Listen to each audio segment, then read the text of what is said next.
Well, Napoleonville, Napoleonville. It was, alligators in the Bayou and Highway 1. The Bayou split between Highway 1 and Highway 308. One stoplight. Wasn't much to it. We played football in the streets. We played football in the churchyard, ran around the cemetery. Football, though, we had the Bayou Raiders and the Bayou Saints, of course. We had those two organizations right up and down the street from each other, and half of the town went one, and then all the Napoleonville kids played for the Saints, and everywhere else around Assumption Parish played for the Raiders. It was a good place, though, man. I played football there. I played basketball. Traveled. I was found by AAU basketball team thanks to Darryl Owens. Went to Georgetown. Everybody wanted him, so they needed more size, and I tagged along with him going to play AAU basketball with like Chris Duhon, like people like that.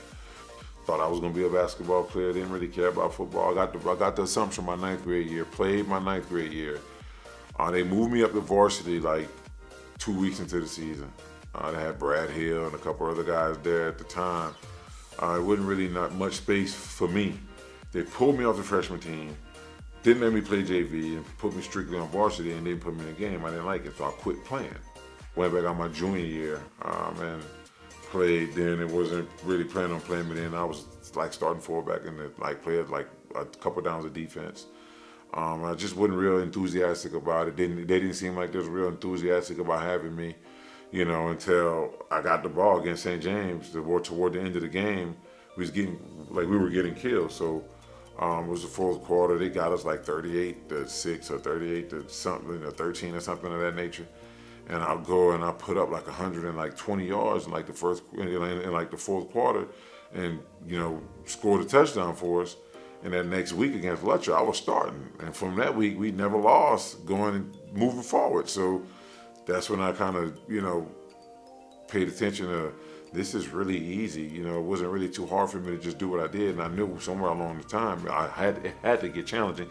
As his junior and senior year, the 2 years that he played, he was tremendous. We knew if we blocked him, we got him to linebackers, he would score because no defensive back in high school was willing to take him on. A lot. When I was in high school, I kind of, looked at Eddie George a little bit my senior year. He was just coming out of, I think he had been in the league a couple of years. He was a big guy who ran fast, had good change of direction. So that's what I wanted to kind of pattern my style after. I want to be a guy that not just be big and just run over people. Coffeeville, in a heartbeat. Absolutely, I learned how to be a man there. It was things I learned about myself there. Being my first time being outside of this place, without any guardian or any mom or no one to tell me I need to come in the house, I need to do this. I had to make good decisions on my own. Kind of learn how to kind of lean on my resources a little bit. Yeah, that's Coffeeville Community College for me is always going to be number one out of any place I've ever been. Yeah, I was set. I was going to LSU. I wasn't going to go to Auburn. I went to LSU after I come back from Kansas. I'm going to go over here, and I'm going to come back. I'm going to start these 2 years. I'm going to win the Heisman, and then we're going to win the national championship, and then I'm going to go first round. I was going to do that. Went on my visit to LSU. So Marcus Spears was like, hey man, he's gonna change your position. He's gonna make you play defensive end. I already know what he's gonna do to you. Now, going back to, Nick Saban knowing his stuff with those three guys, Michael Clayton played quarterback at Christian Life, one of the best quarterbacks in the state at the time. They was running that triple option or whatever it was that they were doing. Corey Webster played quarterback at St. James. They was running the triple option. He ran it well. Marcus Spears played tight end. Goes to LSU thinking they're gonna do all this. Nope, Spears get changed to defensive end. Clayton get changed from quarterback to wide receiver, and Corey gets changed from quarterback to cornerback. Now go back to Coach Saban on his stuff. Mike Clayton first round at wide receiver. Marcus Spears first round at defensive end. Corey Webster second round at cornerback. So you can't tell me Nick Saban don't know what he's doing. Junior college, it wasn't challenging. Even when I went from junior college and went to Auburn, even that wasn't challenging to me. I mean, I felt I didn't get the ball enough, but we had two good backs in front of me, which is Ronnie Brown and Cadillac Williams. So even then, though, it wasn't challenging. I went to Southern Illinois. I transferred from Auburn. It wasn't challenging there either. So I said, I'm like, man, it's got to be something. I got to be destined for something, you know. And that's when I've kind of figured out that football, playing with people, you know, even like before the league, it was so simple to me, so easy. Well, I was in Huntsville, Alabama. I was my girlfriend. We were at her sister's house, and who's my wife now, actually. So we sat there. We sat through the draft. We watched, and I didn't think I was getting taken early or nothing. So first round pass, second round pass, and then I started getting some phone calls from people like my agent that, hey, you might be on the clock for this team. You might be on the clock for that team. So make sure the phone lines are clear. This is your time. You know, congratulations, big fella. Got off the phone, and we continued to wait it. So we get into the third round, and then nothing. Get to the last pick of the third round by a team I just heard from, like maybe 45 minutes before their pick. You know, they had their eye on other position and maybe some other guys in my position. If none of those guys are there, we might be taking you know. And they go and take Maurice Claret with the last pick in the third round, the first day. I was so mad because I was like, yeah, I went to Southern Illinois, but I'm better than him.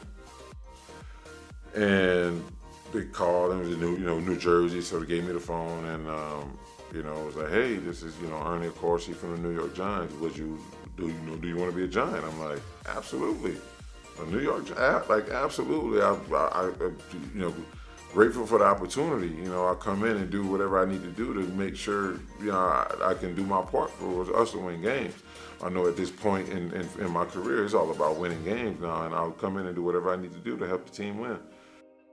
I think this is probably why Denver didn't end up taking me too, because they worked me out at running back, and then they worked me out at tight end as well.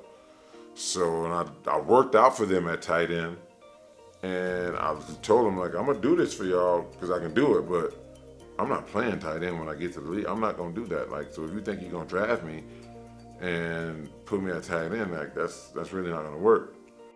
As a guy who's never played the position, trying to block one of these all-pro defensive ends, like, you guys think of this stuff? If you thinking, like, this is me talking to the scout from Denver Broncos and the Cincinnati Bengals, and the Denver Broncos and the Cincinnati Bengals at the time, because they wanted me at tight end as well. I'm like, do you guys wrap your head around this? Yeah, I run fast, I run good routes, I can catch the ball, but you ever thought about whatever else comes with tight end? That's not what I'm willing to do. I'm a running back, and that's what I'm going to play.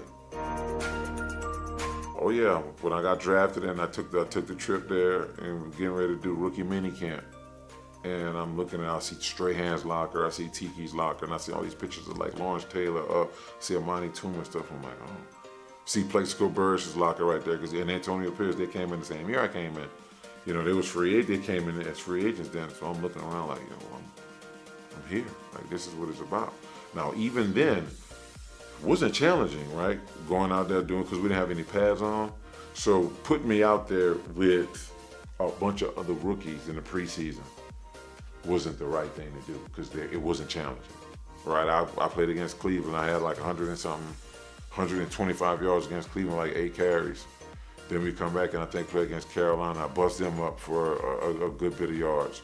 And I'm saying to myself, even this isn't challenging. And that was the NFL. It was the only preseason. But when that week 1 came, we got the teams picked, and now all these bullets are flying, and now I'm getting out here, and I got the Jason Fergusons, and I got these big guys, and I got like Marcus Spears out there, like we got drafted in the first round, out there for Dallas, and we like, okay, all right. Adrian Wilson played safety at the time for Arizona Cardinals, and I'm like, okay, this is what it is now. So that's when it became challenging. I didn't really have any oomph for it anymore. All the guys that I played with, I won 2 Super Bowls with, they were gone to like other places. Some was out the league and some was going to like other teams. So I went back for that 1 year. I just had Ahmad Bradshaw. No, I didn't have Ahmad Bradshaw. I didn't have Ahmad there with me then. He left and went to the Colts, actually. It was me, David Wilson, and Andre Brown. A lot of guys wasn't there that I came in with, and I kind of knew my knee was bothering me. I had to drain my knee every week to practice, and I had to turn around and train the same me again on Sunday morning playing games. It would just became be too much of a toll on my body, and that I really couldn't overcome.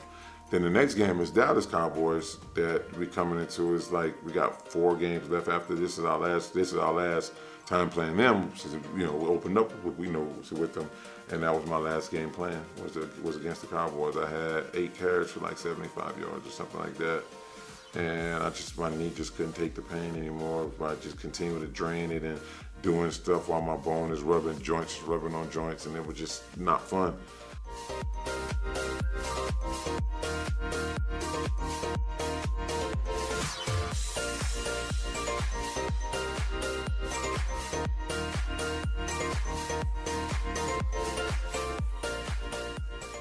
Well, man, this is a lot of people. I had a lot of hands out there reaching and grabbing and making sure I had, though. When I was in high school, I had a guy by the name of Courier Johnson. I called him Chicken.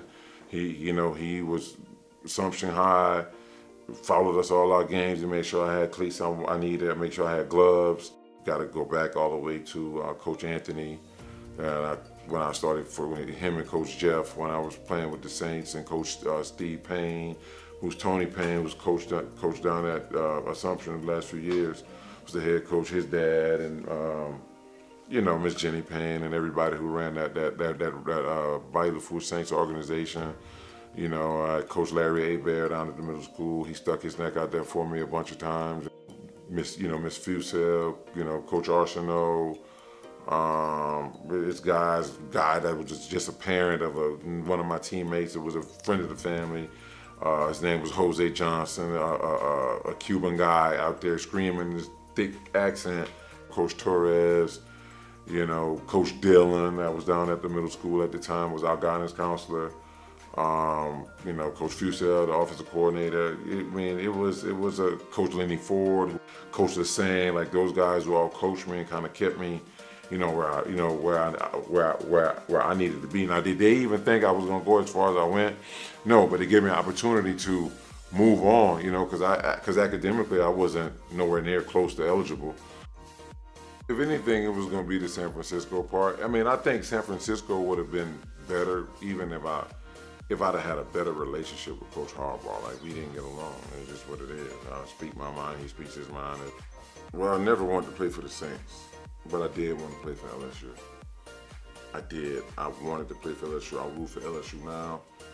I sit down and watch every game I can watch. My kids love LSU. I wish I could have played with LSU. I wish I would. If it wouldn't have been for Marcus Spears and Michael Clayton, I probably would have ended up doing it. Well, I have a beautiful family. I got my wife, and I got boys, and they play football and stuff of that nature. So it's a great thing to be able to be in a position to give back to not only them, but to the other little guys that play. I run the youth football program called North Atlanta Giants. I got about 100 plus kids. It's 100 plus kids in there in the program, all over, from 8 years old all the way up to 13 years old. And I coach high school football as well at St. Francis High School. So my life kind of revolves around football, and just the beautiful things the sport done for me. I want to be able to give that same opportunity to another kid that may be, in a different boat that actually need the game.